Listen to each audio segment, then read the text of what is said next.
안녕하세요, 쯔연입니다. 오늘은 이제 새로 입학하시는 2호학번 새내기 분들을 위한 장학금 정리 영상을 이렇게 들고 왔습니다.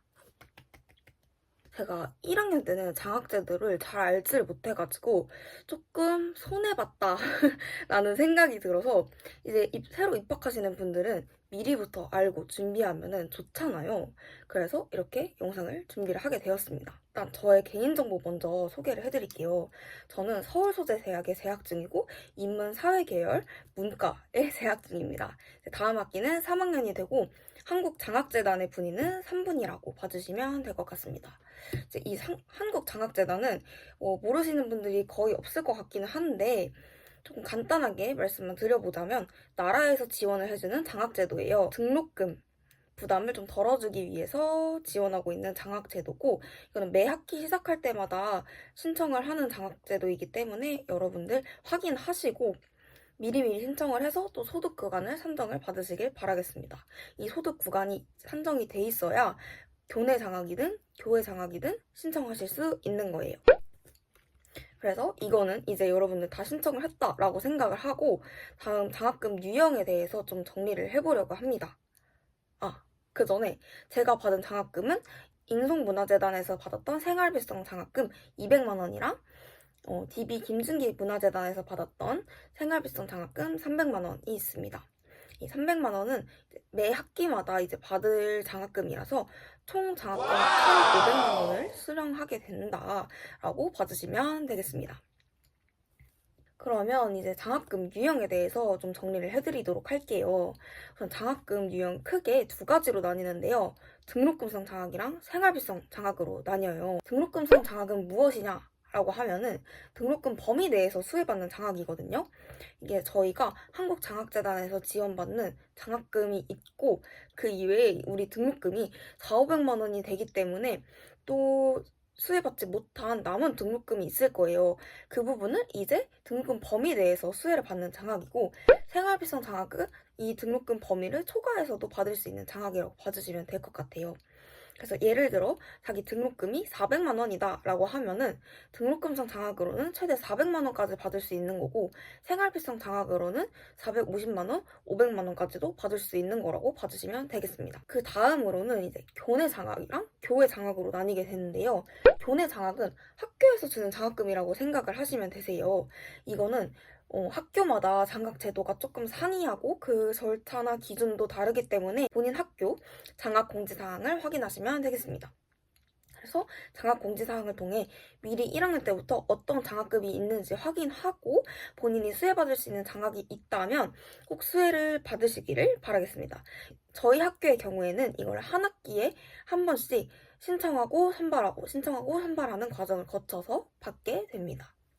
보통은 이제 일회성으로 끝난다고 보시면 될 것 같아요. 그리고 교외 장학은 학교 이외의 다른 재단이나 뭐 기업에서 주는 장학금이라고 보시면 될 것 같은데요. 이거는 교내 장학보다 규모가 조금 더 커요. 그래서 교내 장학은 뭐 100만 원 이렇게 준다면 사실 100만 원도 조금 많이 주는 거긴 한데 어쨌든 100만 원 준다면 교외 장학은 300만 원, 400만 원까지 지원해주는 경우가 있고 아까 말씀드렸다시피 매 학기마다 이렇게 쭉 지원을 해주는 경우도 있기 때문에 조금 더 경쟁률이 빡빡한 장학금이라고 봐주시면 되겠습니다. 대신에 규모가 큰 만큼 아주 장학금이 쏠쏠하다는 점. 그래서 이것도 본인 학교 장학 공지사항에서 확인이 가능하니까 수시로 확인을 하시고 신청을 해주시면 됩니다.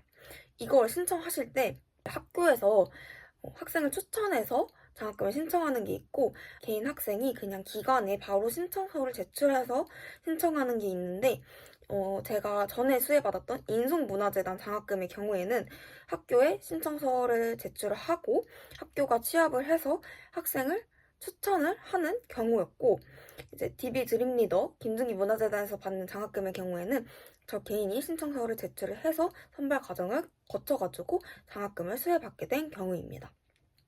조금 더 경쟁률이 높다고 생각되는 거는 후자였던 것 같아요. 왜냐면 이제 그 기업에서 바로 연결되는 거기도 하고 얘는 다회성이기 때문에 경쟁률이 좀 빡빡했고 자소서뿐만 아니라 면접까지 봤기 때문에 조금 더 빡빡했다고 생각해 주시면 될 것 같습니다. 그래서 이 장학금을 신청하실 때 기준 요건도 있을 거예요. 신청하실 수 있는 기준 요건이 이제 소득 구간을 보셔야 되시고, 성적을 보셔야 되시고, 또 자소서 유무를 보셔야 되시고, 면접 유무를 보셔야 합니다. 웬만해서는 이제 소득 구간, 성적, 자소서까지 보는 것 같은데, 추가적으로 본다면 아까 말씀드린 것처럼 면접을 볼 수도 있다는, 이거 자소서를 작성하는 팁이 궁금하시다고 하시면 제가 또 나중에 영상으로 만들어서 소개를 해보도록 할게요. 그리고 추가적으로 하나 가져온 거는 국가 근로장학인데요. 이거는 알바 개념이라고 생각을 해주시면 될 것 같아요. 저희 학교의 경우에는 교내는 최저고 교외에서 근로하는 거는 13,000원 정도 받는 걸로 알고 있습니다. 저는 지금 교내 근로를 하고 있고 이건 시간표 짜고 남는 시간에 일을 할 수 있는 게 장점인 장학제도라고 생각을 해주시면 될 것 같습니다. 예를 들어서 뭐 이런 시간표가 있다 하면 이렇게 사이사이에 공강 있잖아요. 공강에 근로를 끼워 넣는 겁니다. 그리고 또 이거는 이렇게 사무직처럼 앉아서 하는 거다 보니까 다른 알바 여러 개 해봤지만 앉아서 하는 게 제일 최고거든요. 그래서 앉아서 할 수 있다는 것도 장점이라고 봐주시면 될 것 같아요. 장학 정보는 저는 링커리어에서도 확인을 했기 때문에 이런 대학생을 위한 정보를 모아놓은 사이트 링커리어나 드림스폰이라고 장학금 정보를 담은 사이트가 있더라고요.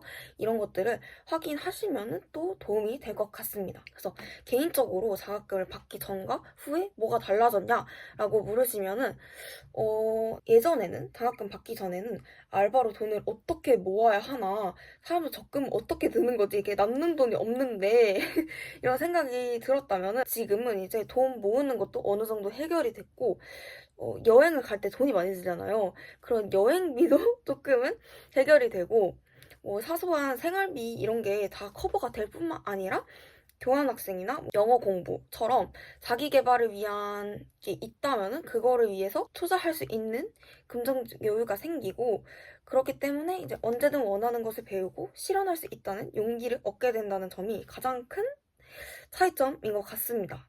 그래서 1학년 분들도 이렇게 장학금을 빠삭하게 알고 신청해서 또 선발되면은 훨씬 호화로운 삶을 즐길 수가 있거든요. 대학교는 정보 싸움이기 때문에 여러분들 수시로 확인하시고 받을 수 있는 거를 알뜰살뜰하게 챙겨가셨으면 좋겠습니다. 네. 이상으로 저의 장학금 정리 영상이었고요. 모자란 점이 많겠지만 또 궁금하신 점이 있다면 댓글로 이렇게 작성해주시고 제가 인스타그램 계정도 남겨놓을 테니까 DM으로 또 보내주시면 감사하겠습니다. 네, 그럼 이만 영상 마무리할게요. 안녕!